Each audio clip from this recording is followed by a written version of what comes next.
Hello everyone and welcome back into the NONA studio for another edition of the NONA Sports Show. I am your host as always, Edgar Rodriguez. My co-host as always, Patrick Deleon. My friend, Yes. We have a lot to talk about today, like we do every week. Yes, we do. NONA FC recap and preview. We just came off of our last home game for a little bit as we hit the road for 3 consecutive games, and the first one is one of the biggest. You always circle it on the calendar. We'll talk about that in a little bit.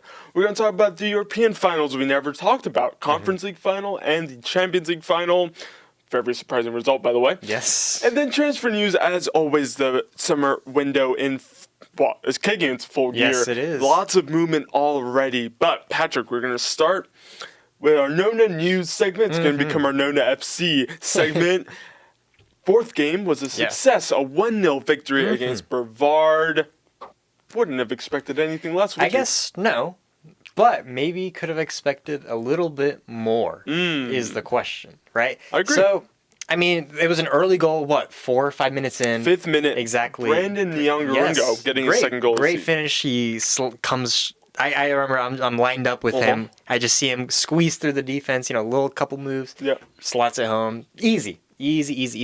However, after that, it kind of felt like maybe we really let our foot off the pedal a little bit because there was so many chances, plenty of chances throughout the entire game where you have to finish them. It doesn't matter if you're winning or losing. You have to finish them, especially, with Brandon, yes, he scored the winning goal. At the end of the day, that's all that matters. Yeah, of course. 1-0. As long as we 3 win, points, it's okay, right? Move on. Power. It's important to kind of look back and be like, okay, these chances, maybe they can come back to bite you later down the road because, Brandon, he probably had at least 2 really good completely by himself that he just couldn't put away.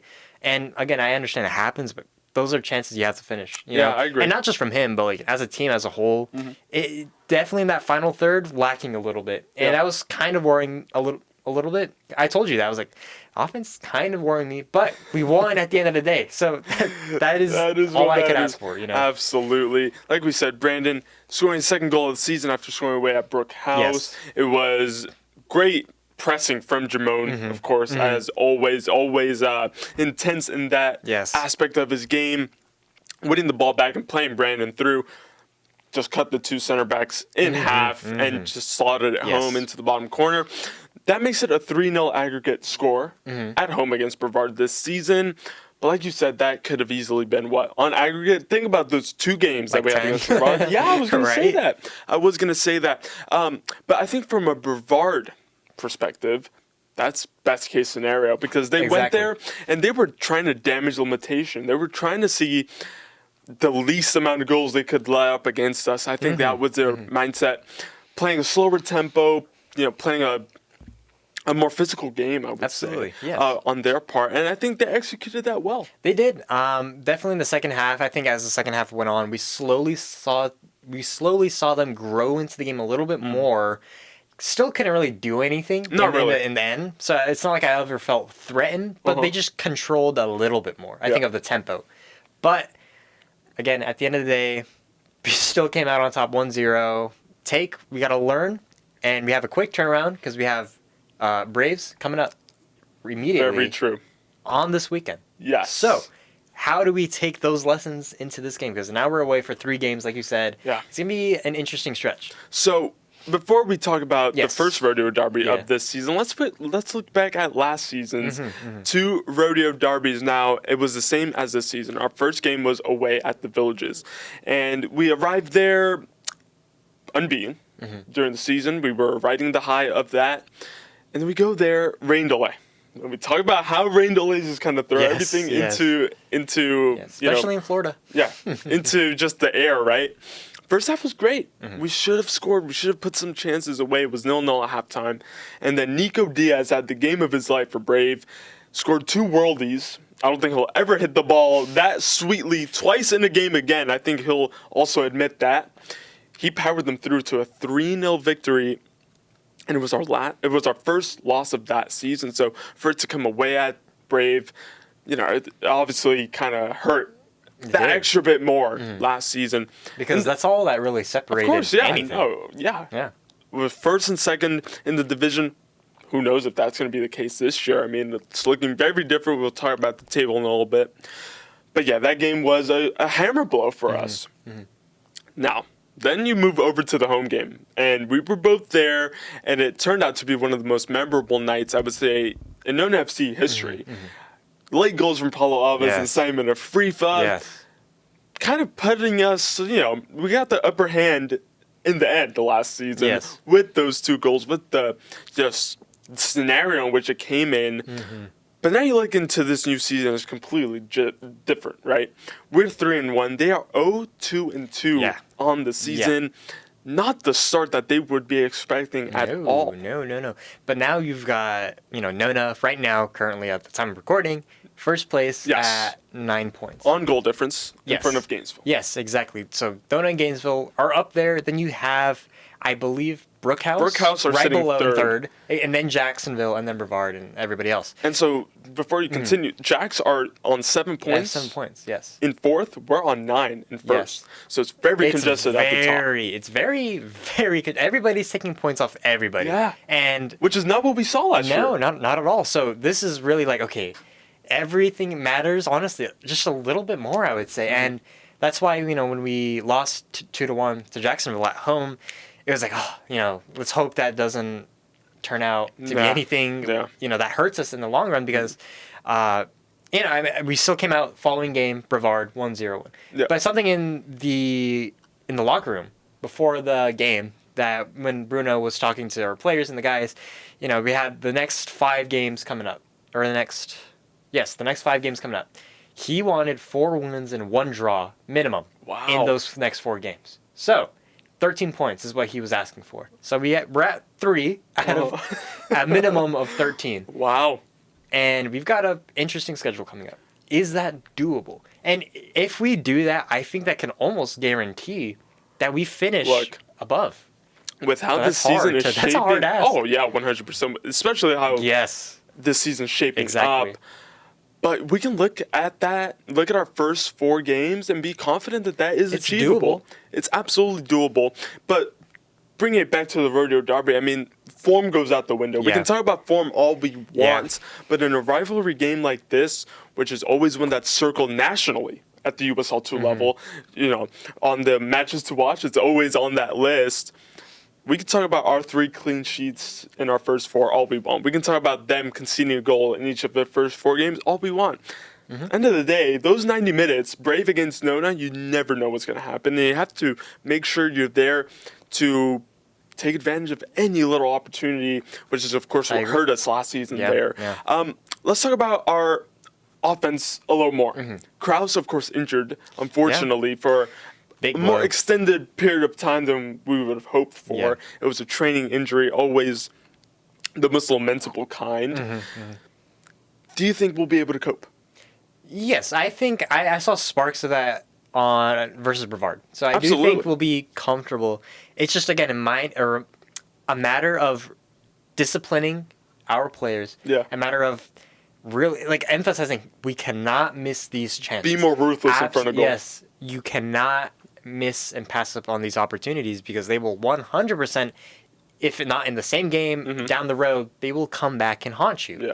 So we just have to capitalize on the chances. I know that's so much easier said than done. No, of course. But it's like you want to get it to the next level, you have to do these things to do that, right? Right. So I think we'll be okay. And as long as he comes back when the final stretch of maybe the last 2 games of the season, I think we'll be more comfortable. Right. Especially because I think near the end of the season, that's the most important, right?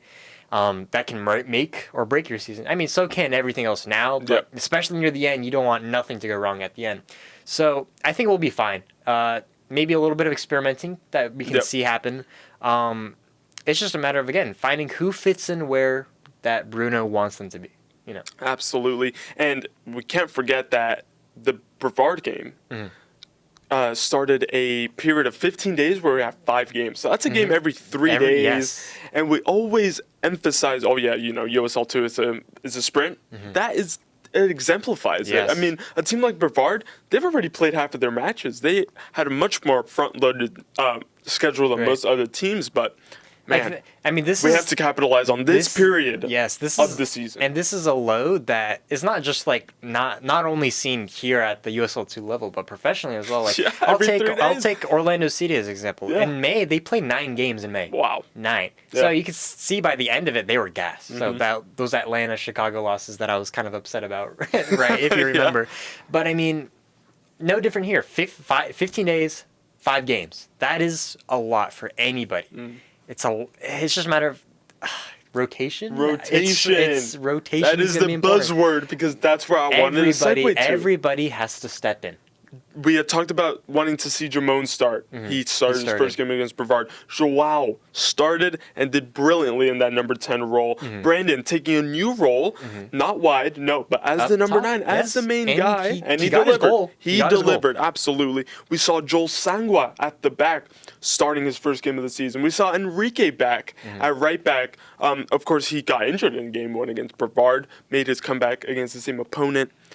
The depth of squad is going to be tested, and it's as important as ever, especially in this period of games. Right. Oh, of course, the whole season, right? But especially this run of games. And it's not like it's only us that has to deal with it. Every team at some point has to deal with it.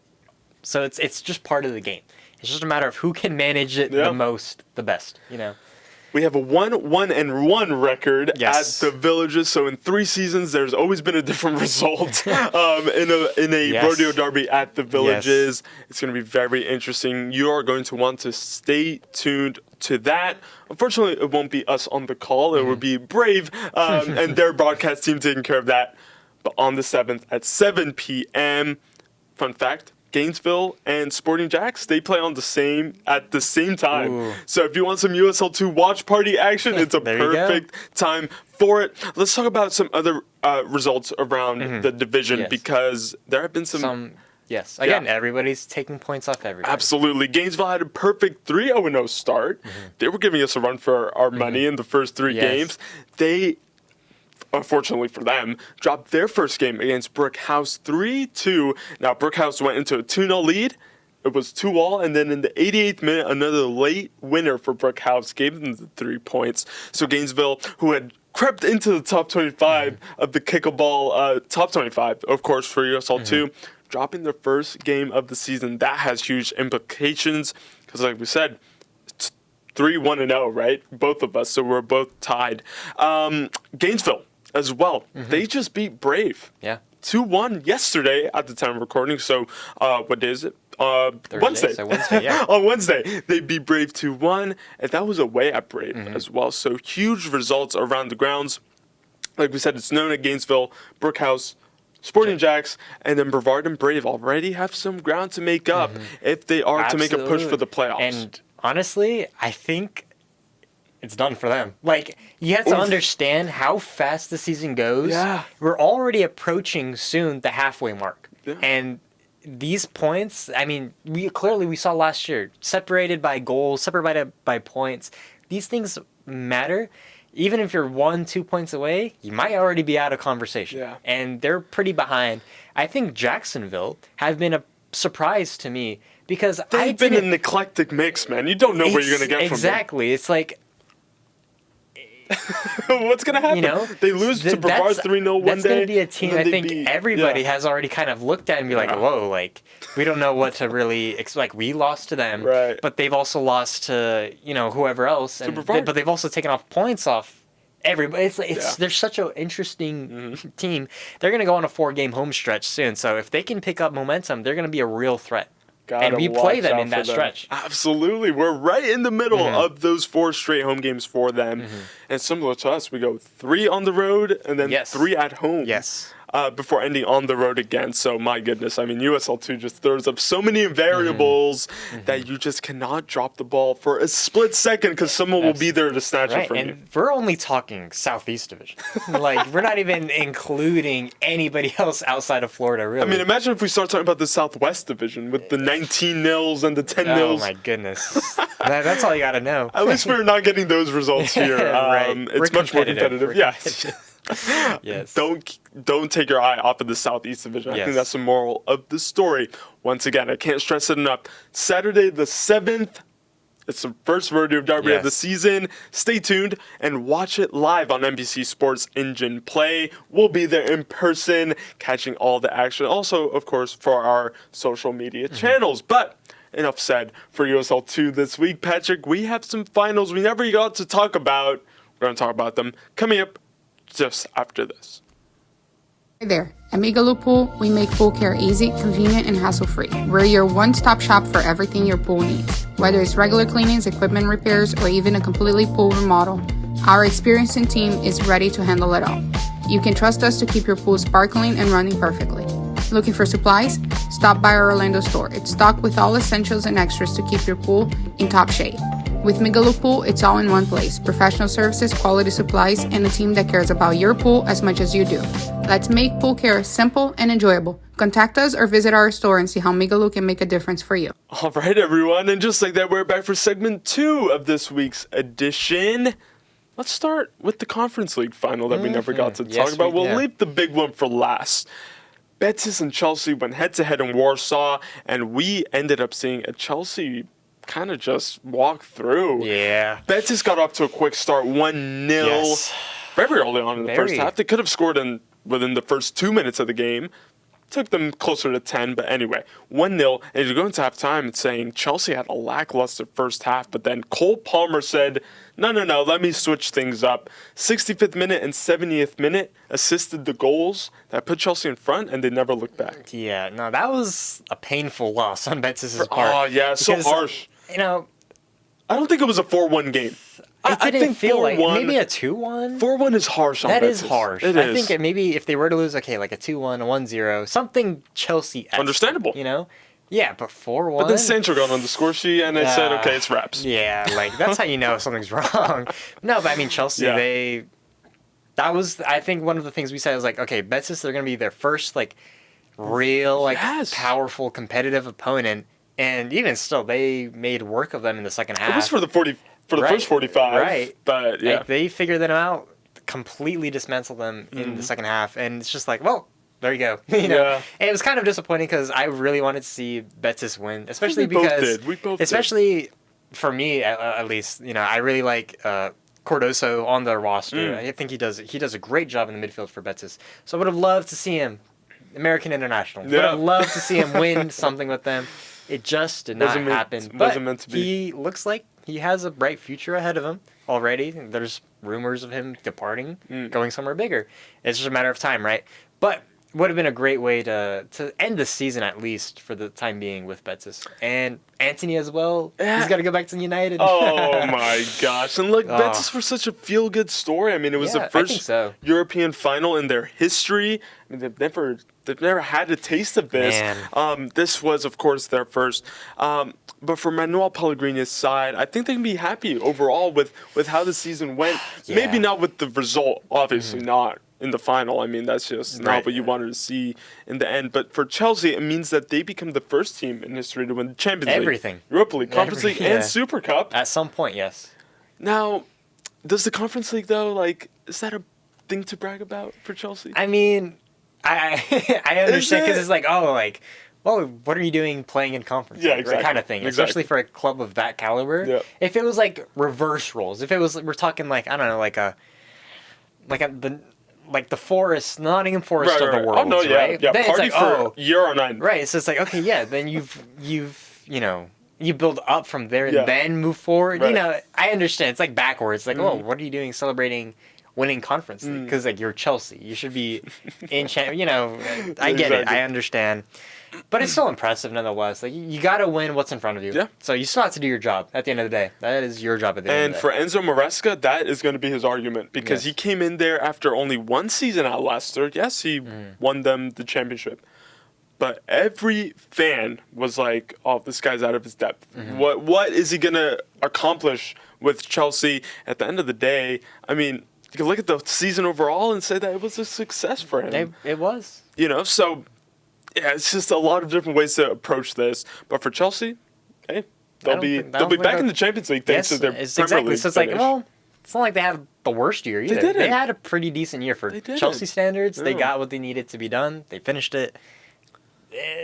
I just wish went the other way. For sure. That's it. For sure. It would have been great to see them, challenge in the Champions League next year. I mean, what could possibly happen if that was the case? But for them, they miss out on the Conference League trophy.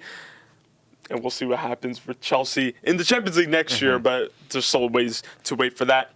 Let's talk about the Champions League in the present. Because the final... Was it really a final? It was more of a massacre, wasn't it? No, that was brutal. That was brutal. 5-0. We were wrong. That was brutal. They proved us wrong. Brutal. Yeah, no, I will say right now on camera. Yeah.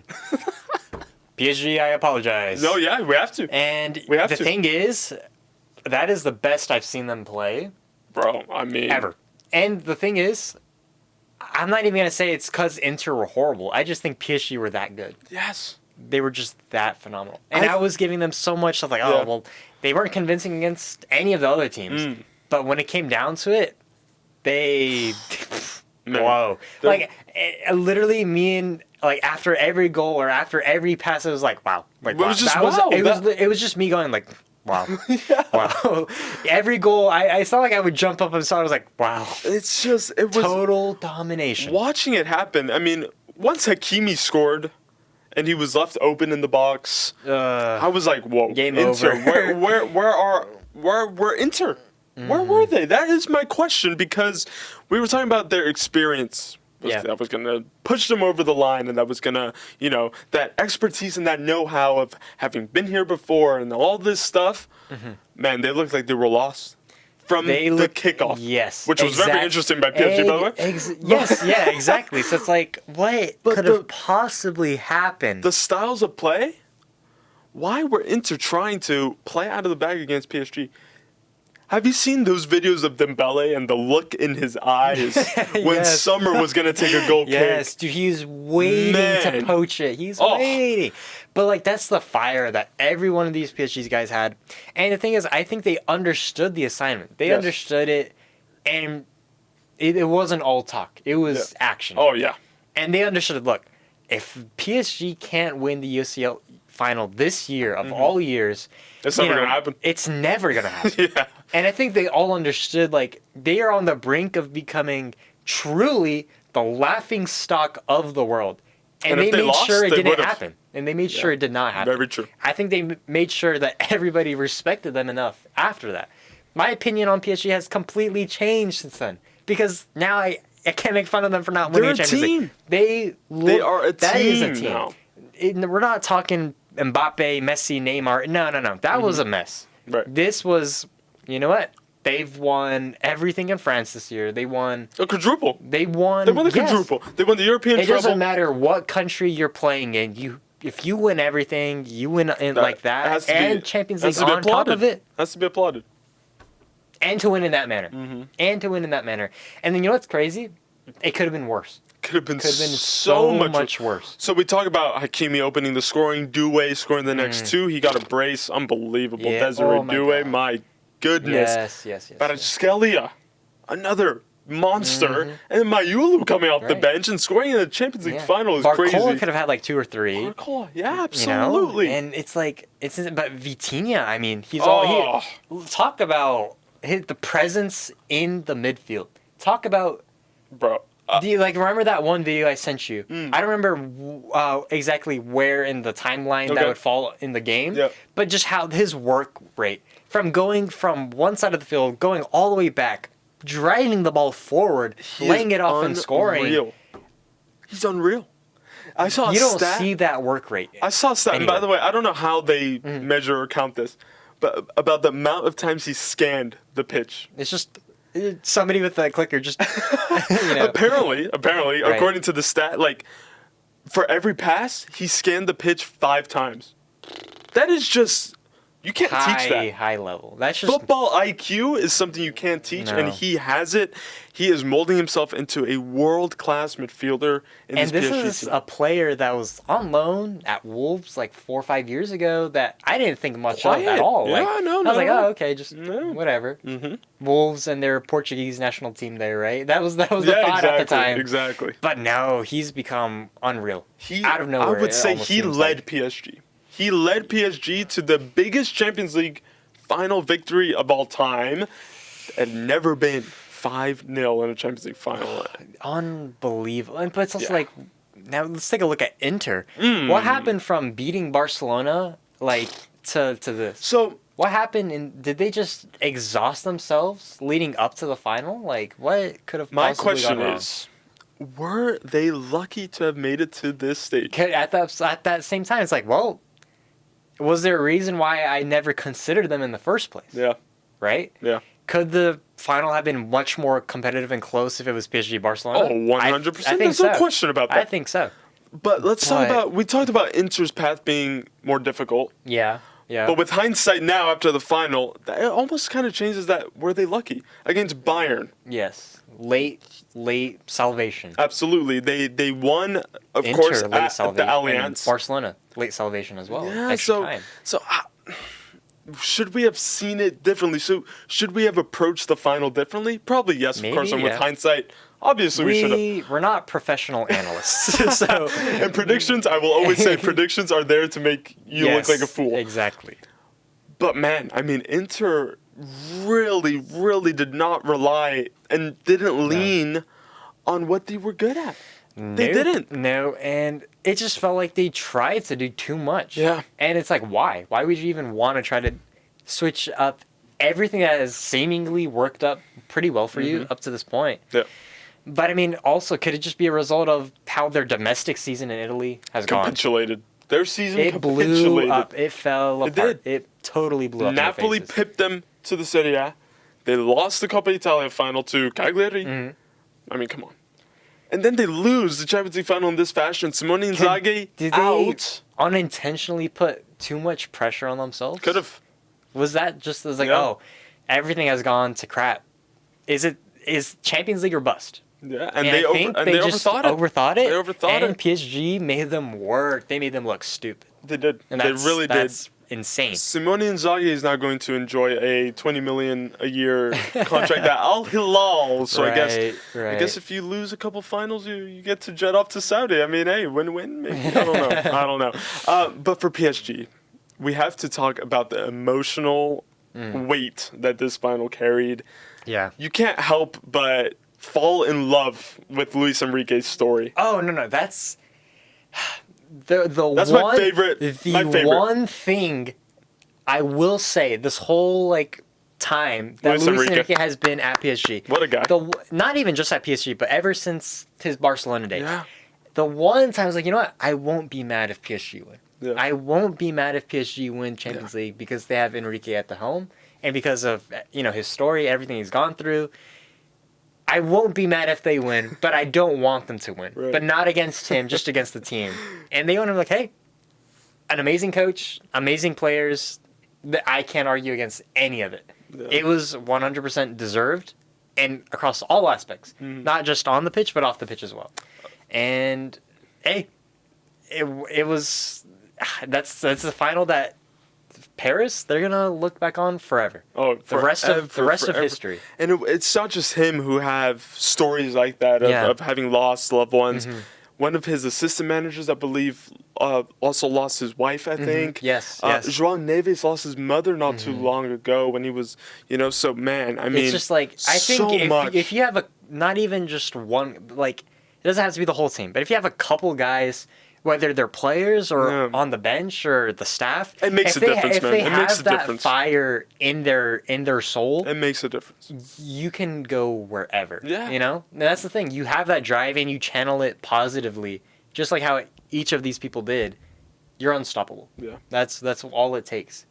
Sure, I mean, it might take something absolutely painful, but if you have that, you have to be on the other team oh no, we're screwed because these guys are gonna give quite literally life or death to make it happen. But and I have to go back to Luis Enrique because, man, it just amazes me how he approaches life. I saw a video of him and he was asked, do you consider yourself very unlucky or fortunate? I think I sent it to you. And he was like, I consider myself fortunate. Yeah. I've seen that video hundreds of times. And it's I never get tired of watching it, though. It literally makes me tear up because he's because of course his daughter passed away at 9 after losing her battle to cancer. But he's like, well, she was here with us for 9 wonderful years. And to look at life in that way, you already have an advantage. I think he was more like I was blessed enough to be part of her life for 9 years, not the other way around. Exactly. So it's like, man, that kind of stuff that does wonders to a man. And if you channel it in that direction, nothing will stop you from achieving anything. Yeah. So PSG, they did it. And I didn't want them to, but they did it. But I can't give them nothing but applause from here on. I mean, all these players, that's a team I would not want to face. And Luis Enrique now, and I give him so much credit, and I give him most of the credit, honestly, for building this team from, the dire straits that they were in previously. I give him immense credit, and now they've built the foundation to really become European powerhouses. Exactly. Finally. I remember something, when Mbappe was still at PSG, Enrique saying, well, he wants everybody to work back, and he wants everybody. That video is viral. Exactly. Yeah, like him just in his face, like, you want to be like Michael Jordan? Well, have the balls to defend and these types of things. Also, another thing, because, oh my gosh, I'm like amazed by this guy.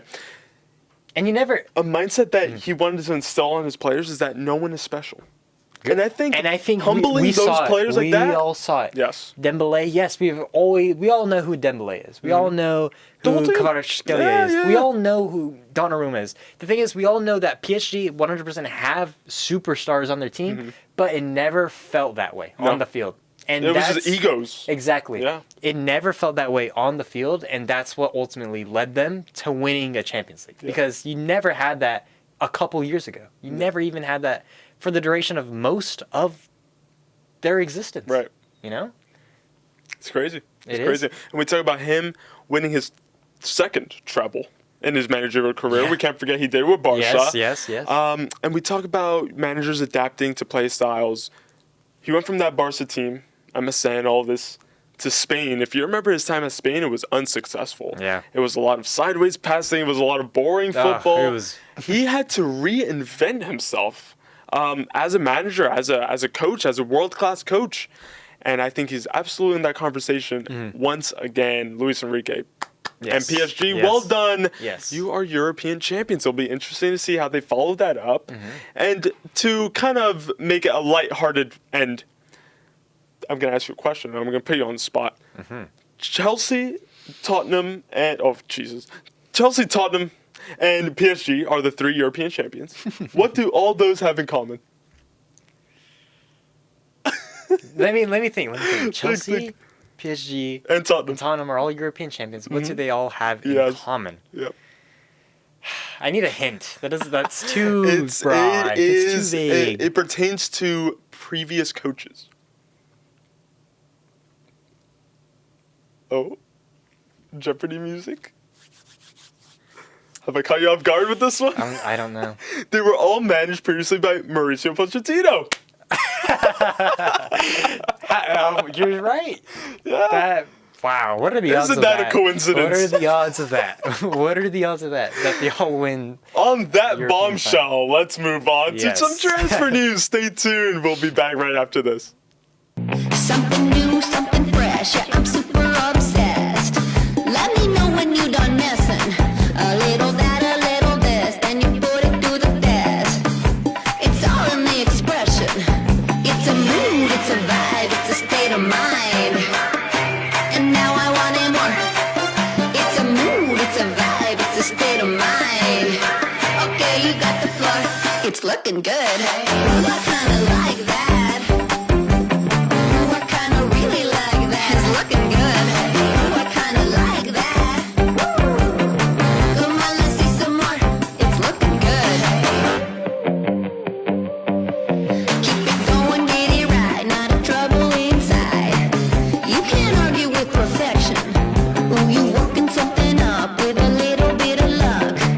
All right, everyone, and just like that, we have made it to segment 3, and we have some transfer news. Yes, of course we do, to update you all on. So, I'm going to let you take the first one, Patrick. A 17-year-old from River Plate.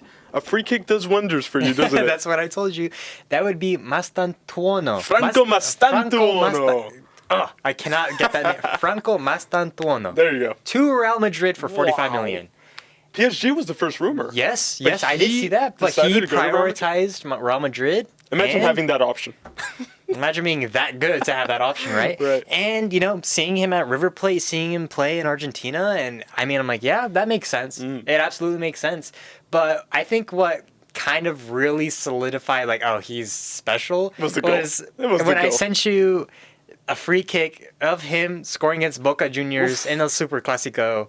Beautiful free, probably 35-ish yard, 35 yards out. Centrally, it just floats into the top corner. No keeper in the world. No. Absolutely none is saving that. And 10 keepers in goal, they're not getting. I mean, even still, not just this year, but last season when he came onto the scene, it's just like, wow, no, he's got something. Yeah. So he came onto the scene 15 or 16 years old. So he's already making that move to Spain at 17. Making that move.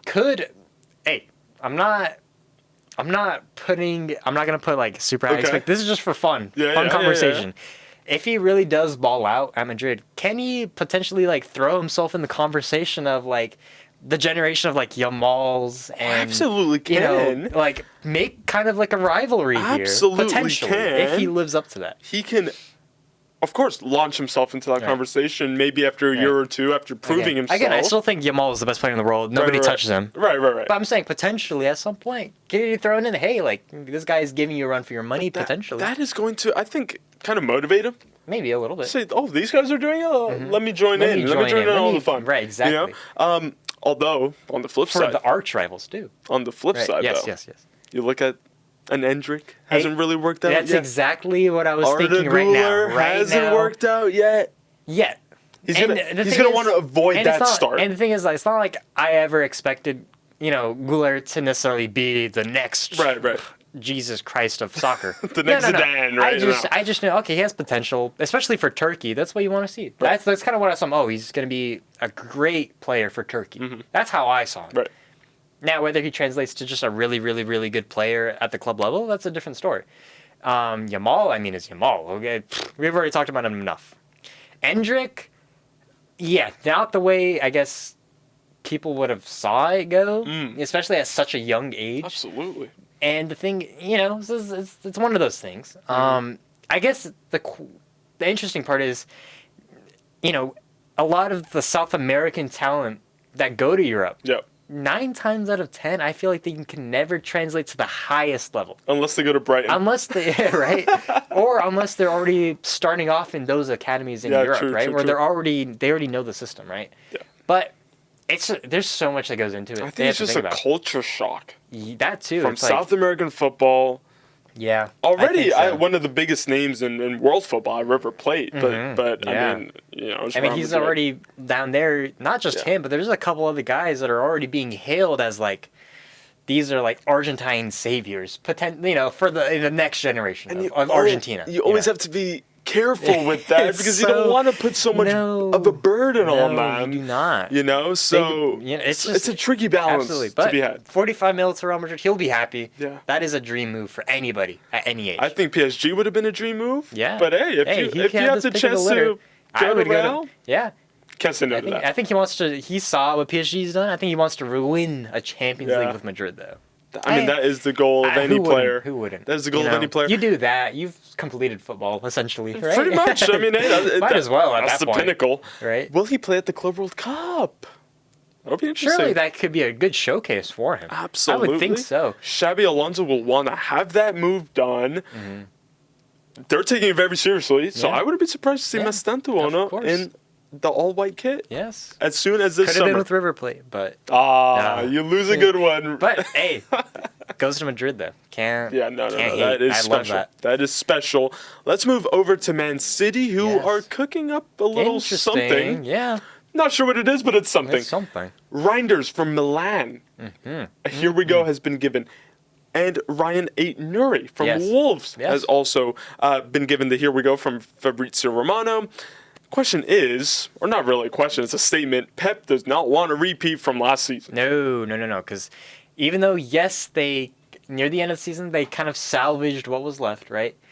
However, 90% of the they got into the top 4. Exactly. That's what I'm saying. They salvaged what was left. Yeah. But the rest of the season was, for Manchester City, Pep standards. Disaster. Horrible. Horrendous. Disaster. Because most of the teams are like, they're not even going to make Europe. I didn't think they would make the top 5. They managed to squeeze it out, and they did it. But hopefully this is just... I'm sure we'll get a couple more throughout the summer as well to see... Ryan Cherky, close from Lyon. Close, exactly. I like that move. I do too. That feels City-esque. Yeah. So I think they'll be fine. They'll be much better headed off because I think they've identified the issues. They understood, okay, what went wrong this year. Mm-hmm. We've already seen movement. De Bruyne, he's going to be gone. Right. And there's just a lot of age catching up in the squad. Yes. There's a lot. And I think other teams have just in general figured them out, finally. Yeah. So now it's time to mix things up a little bit. And I think these signings can absolutely go their way if they utilize them all. I agree. I mean, these are top players. Yes, Aitner has been doing it year in, year out for Wolves. He's been one of their main guys at the back, at that fullback, wingback, whatever you want to play him as. And we know Pep goes crazy with those tactics. I think he's absolutely earned himself that move. Reinders is one of the most promising midfielders. 100%. If not in Serie A, in Europe. 100%. He is fantastic. And we talk about a revolving door, right? De Bruyne out, Reinders in. It kind of makes sense. Who knows what is going to happen with Walker? I mean, he's going to go back, but surely he's going to get sold. He's going to get shopped around for sure. So then Aitner goes in, so it all kind of makes sense.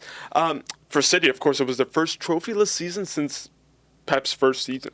So it's been that long. Of course, it's the FA Cup final, lost to Crystal Palace. Huge.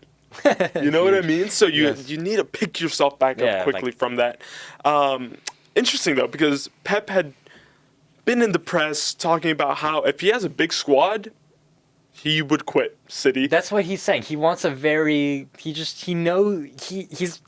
an interesting guy. Very interesting guy. I've always loved him. But he's such an interesting guy. So interesting. So that's what makes him good and unique. That's what makes he wants a very limited squad. He wants an exact number of players. He knows who he wants. Right. He doesn't want to be leaving anyone out. No, exactly. Yeah. And I can understand that sentiment because But then you get injured and then you're crying exactly. for... Exactly. So it's okay, well, you can't have it both in ways. This modern day and age of football, you need depth. You need depth. There's no ifs, ands, or buts because it's inevitable at some point in the season. Something's going to go wrong. Even if it's for one game or a stretch of games, you're going to need guys to fill in. Absolutely. Inevitable. Yeah. Inevitable. So, Pep, I don't know what you mean by that. Pick your poison, my friend. You have to understand. This is the situation every club is facing. You need depth. So I don't necessarily agree with that statement, honestly. Yeah, it's a bit out. Pep is always coming out with these interesting things, and honestly, I'm like you. I love it. I think it's hilarious personally from Pep. But he is getting what he wants, and early as well. Yes. I mean, to get these moves done. Good. I mean, on the player's perspective, of course, it's not hard to say yes to City. But they are pushing very early in this window. Mm-hmm. So let's continue on that revolving door. De Bruyne to Napoli, Reinders to City. So then Milan have a little gap. And who are they potentially filling it with? Luka Modric. Now his time has come to a close at Real Madrid. Yes. And AC Milan, they're in an awkward, yes, a very awkward. What do you make of this move? He could I think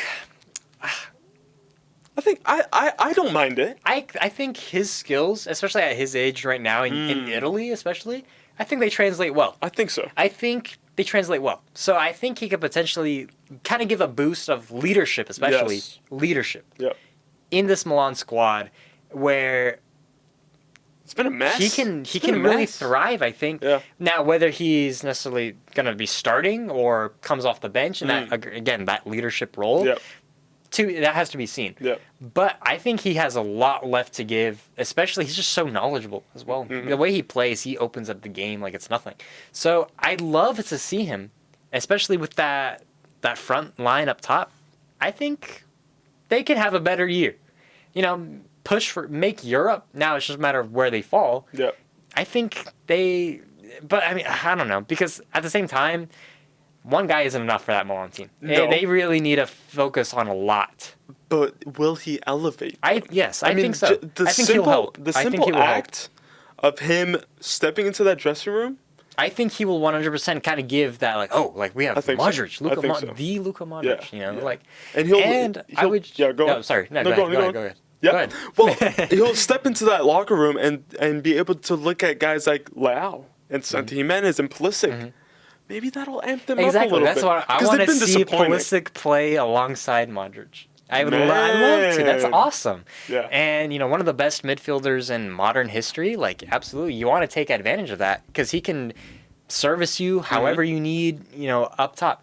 And also, my kind of staying in Milan, there's been a lot of maybe Pulisic goes, maybe Pulisic stays. Right. I've seen a lot of that. That's an if. I think he stays. I think he's been thriving at Milan. I can see that he's done his part. He's done a really good job. It's just, again, the rest of the team, it's all discombobulated, Yeah. And I know he wants to play in Europe. That's what he's pushing for, to play in Europe. It's it's doable next year. If they just have a good summer this year, they can qualify. Again, I understand he's going to have to wait another year, this next whole season to play in Europe. Yeah. I understand that if he stays. But I just don't think he should run the risk of leaving, especially when he's finally found a place where he's thriving. Yeah. So, and I want to keep him thriving. So, Hey, adding Modric to the mix won't I think it's a good hurt. Yes, I think it's good. I think so. And add on €3.5 million a year? Why not? For cheap. Why That's not? cheap Why nowadays. Not? So, let's keep it going then. To Manchester United. They've also been making some interesting moves. Matheus Cunha from Wolves, another Wolves player. It's going to be interesting to see how they recover from that. Matheus Cunha to United. Also, Brian Mbeumo on their list. I don't know. I mean, Mbeumo, I like him. Yes. 20 goals for Brentford. But why choose United? Yeah. That's the interesting part because that was a personal move. From Mbeumo. That was a decision. Yes, I want to go to United. Of course. It's the glitz and glamour of the name. Yeah, but do players not pay attention to what's been happening the last 10 years? You know what I'm saying? That's what always boggles, not just for United, but for any just terrible decisions. What are you looking at? You are employed in that space. How do you not know what's going on, right? Is this I'm on really the outside and I going? can see what's going on, right? Yeah. Manchester United really again, no. You could never convince me as a player to go there right now. And will these players push them to the next level? No, I don't. Cunha, you can't tell me. Good players at their respective clubs, but you Yes. have to look at United and There's see better suitors out there. better suitors, and the players who have gone to United in recent times, they've gotten worse. Right. Players have gone there to get worse. Better, right? Yeah, so it's and weird. it's touching on the topic of, is that going to elevate their game? Let's throw Bruno Fernandes in the mix Staying right now. at United, saying no to Saudi. But he keeps saying he wants to play at the highest level possible. Well, if his highest level is Manchester United, then, well, there you go. But that's why I'm I don't want to see these guys like Cunha or Mbeumo, who I like as well. It's you guys can offer more. You guys know you can play better. I understand sticking in the Premier League, 100%. But really? You can't go anywhere else. You can't Mbeumo at Arsenal or something, something that I would rather touted. I would rather doesn't that look at least a bit more appealing? Because they've at least made Champions League. Yes, we have. Thank you very much. What have United done? What did United do this year They got worse? Solidifies I want to go to them? They got worse. Now that I think about it, the only thing Yes. is that this is Amarim's first summer. I don't care. Nah. Maybe he's going to have the summer to reset, really implement. Really find the guys he wants. But the thing is... That's the only thing I can think about. Is that enough? That's the question. That's the thing. It's do you want to be the guinea pig to that? Yeah. And you already saw how... awful it was last year. How much of a disaster. Because the thing is, it's not just about the coach. It's just about the club in general. The whole environment. And United is... they're in a mess. Yes. From top to bottom, off the field. So it's why take that risk? I wouldn't personally. Well, hopefully it works out for them. I can't see why you would do that. Cunha and Mbeumo look very well. Cunha is confirmed. Mbeumo looks likely he's going to be next. We're going to keep a United theme, but switch over to Chelsea because Jadon Sancho, who was on loan at Chelsea, scored against Betis. Well done. That's the only thing you've done in the last 3 years. Chelsea are paying United not to keep Jadon Sancho. And that's so funny. That's so funny. Is not. And Antony has to go back as well from Betis. Very true. My gosh, you can't help but feel for Antony at least, but for Sancho, I mean, how does it feel as a player? Like, you know, that has to be the lowest, man. It's like God, you're in such like a rut, like especially in your career where it's like ideally you'd want to be near your or at your prime, right? Yeah. But you're in this awkward like limbo kind of, right? It's like you don't know where do you fit in? You don't know where know to fit in. No. Go back to Dortmund. I don't even really want him at Dortmund, to be honest with you. You know, I can because he had that like brief spell going back. I didn't really like him then. That's really been the only time where he's like really gone into his own. Though, which is it's like that's the thing. It's such an awkward time for these kinds of players. Where it's like you can't help but feel a little bit bad because you know they can thrive elsewhere, but they just haven't. Well, Antony clearly has thrived at Betis. It's just a matter of he just can't make that decision for himself. He didn't stay. I'm surprised he didn't stay. I think that was he looked so happy there. He was loved there. I thought it made perfect sense to keep him. But the thing is you had to just keep in mind all the contract stuff. It's a whole maze of logistics, right? And that's the reason why he did it. And that's exactly. So it's like it's a shame. But I feel like if I was a player, I don't care. Like if it's unethical or illegal, I'm pushing for a move. I want to get me out of there. You know, like I don't care what I will. If I had to pay, I don't care. Get me out of it. Yeah. You know, if it's for the sake of my career. So Chelsea, I mean, hey, let's see how they shop around these guys that are going to be coming back. And they have been shopping around. And United as well, obviously. Yes, Chelsea have decided to take Liam Delap off of Ipswich's books, keep him in the Premier League. They gave him the 9, though. I don't know if that's a good or bad thing, right? But Liam Delap, put Palmer in behind him. I was telling you, I think, hey, I don't mind that. I actually don't. From a Chelsea it sounds like Chelsea. You know, if I were to like look at a lineup and I was like, yeah, that looks like a Chelsea lineup. Yeah. You know, because maybe this is just me. But personally, it's like for the last few years, I don't feel like this has been like a Chelsea team. It's just been because I understand you don't like them, but you can at least say, you know, let's talk like just early 2000s, mid 2010s. Like those were like recognizable Chelsea teams, under right? Mourinho and Ranieri. At least up until like 2018, those were recognizable. Yeah. You know, sure they had a good year this year, but it's like I really don't care for them. I don't care for them like as a neutral, you know. Right. And I usually do. Right. I usually really do. The last time I really kept up with them enough to like care about was Pulisic's final season. And that was more like I'm just there because of Pulisic. You know, but even so like I loved going back. I loved their Diego Costa days. I loved their Eden Hazard at his prime. I loved Can't say the same. I loved watching Pedro in there. I loved watching Willian there. No, but as a neutral, you know, I mean, it's like but like that's the thing. I could at least recognize that Chelsea team, and I was like, that's their identity, right? Last couple of years, like who even are these guys? There's so many people like come in and go. You can't even keep up. I don't even bother. But now it's like okay, maybe a Cole Palmer that is like the catalyst. That is an identity. That is Chelsea. Build around it. Yeah. And a Liam Delap up top. I like it. I like do. it. Get him out of the championship. Yeah. Bring him to the Prem. He's too good for the championship, I would say.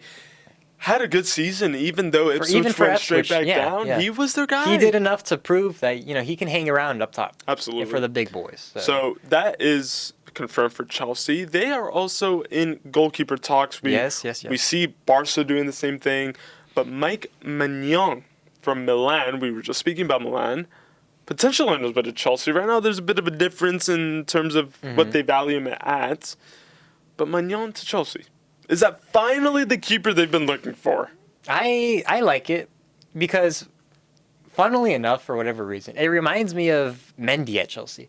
Ooh. And City to Chelsea? I liked Mendy at Chelsea. Yeah. I thought he had some really good performance. And then Saudi came calling. Yeah, and like, okay, whatever. But I liked him at Chelsea, so I kind of get the same vibes here a little bit from Mike Maignan. And I always liked Mike Maignan as well. Magic so it's like, Mike? I'm not opposed to that for Chelsea. And this is coming from somebody who's been hating terribly on Chelsea for a couple of years now. I like that. I think it suits them, and I can see it working out if it obviously does. Always getting criticized is Robert Sanchez in the Chelsea goal right now. Petrovic is kind of in there, but is he really who they're looking for? If you want my respect, Chelsea, get rid of Cucurella. That's all. There you go. Find somebody to replace him. That's it. You have to circle it back to... I'm sorry, but it just has to happen. Same with Spain. Don't play him. Bench him. Don't never call him up. Please. He's not... Well, you'll see him... On the field, I don't You'll probably see him playing in the Nations League final not too long from now. Yes. Because as we speak, from my knowledge, Spain are dominating France at the time of recording. Talk about Joe Bellingham while I look up the score. Bellingham, yes. So, potentially, he promoted with Sunderland to the Premier League. Amazing. Absolutely amazing story. But now, 5-3 Spain. Really? 5-3 Spain. Live reaction. And it was still 90, right? Wow. Yeah. Wow. Why did I tell you to... Why did we do this now? Why did we record the episode now? We just missed an incredible game, but anyway, all for the sake of content. Yes. That's part of our jobs. That's just our job. But keep talking about Joe. Anyways, Joe Bellingham, does he take the route of his brother going to Dortmund? That is seems likely. It's going to happen. It's going to happen. Seems like it's going to happen. More or less. It'd be kind of surprising if it doesn't, I guess, at this point. Yeah. But that's a nice route because Dortmund, very much, I've always kind of seen them and I've liked them as like that feeder club, that developmental club. Yep. Because Germany is also a great place for players to develop, I think. Yeah. And Dortmund is one of those places where you want to shine, do good there, you're going to go anywhere else. Yep. And we've seen it time and time again, countless times, to the point where we get poached and we have no players and we have really bad years. But, I like it. I quite like it. I will absolutely be keeping up with him there, 100%, because we saw what Bellingham did. We've seen what Haaland has done there. We've seen what Sancho did when he first started there, and countless other guys as well. I've always loved that kind of archetype of players that come and go, but it just hurts to let them go if they do well. And you're like, they're gone. That's the con of being that type of club. Yes. But imagine, like, from a Dortmund side, they'll be like, business. Not just that, but, like, it's another potentially world-class talent that we could mold maybe and sell on later. Because that is the goal for the club. From Job's perspective, I mean, it's a no-brainer. Yeah. Your big brother just was there and just got to move to Real Madrid. Exactly. Why wouldn't you go to the place where he was molded and became that world-class player? I think, I think it's a no-brainer, honestly. Just because, like, you're already familiar. Yeah. You have your brother that can just say, hey, like, this is how it works, blah, blah, blah, blah, blah. There you go. You're fine. And he's, I think with that, we have talked about all of the major transfer news. One last thing. Anything for Arsenal that you're hopeful for? Anything at all? Gyökeres doesn't look like it's going to happen. Sesko is apparently at the top of the list, but we're going to have to pay more for Sesko. Right. We're going to have to pay more for... Yes, okay, he's 21. Yes, is his ceiling potentially higher? Maybe. That's debatable. Man, I just wish we were... A little bit unproven. I just wish we were the type of club to say, Sporting, what do you want for Gyökeres? What do you want? Apparently 65 million euros would have done it. And for me, that's cheap for the season that Gyökeres just had. If Gyökeres is worth 65, Saka is worth like 10. No, okay. You don't have to bring up Saka. Don't bring up Saka. My thing, though, is that... Let's bring it back to the striker conversation, what we were talking about. This is a certified Saka hater, by the way. I don't know what he did to you. I just don't think he's worth that much. Anyways. He's worth the world. He's worth the world. He's my star boy. Don't talk about him that way. I just had to throw it in there. For us, we're at the point where I hear the analogy of, the building has been... built very high, and we're at the point where we have to win now, and it's very true. I agree, 100%. We cannot keep experimenting. No. We need someone who's going to go in there and score 25 goals. Take it by the reins immediately. We know they're proven. We haven't had that for a while. Nope. A guy who we know is going to get us out of tough moments, is going to be there when we need that goal in those games. we talk about 13 draws, I believe it was in the Premier League. If we had a true number 9, that would have been different. I can guarantee you that. I think Gyökeres is that guy. I don't know what we're not seeing in him. I don't know. Would I be happy with Sesko? Yes, because it's someone. Right. It's. I mean, it's still a force up there. But in the end, man, watch us just stick with a apparently buffed up Kai Havertz up top to start next season, and we'll be at the same spot again.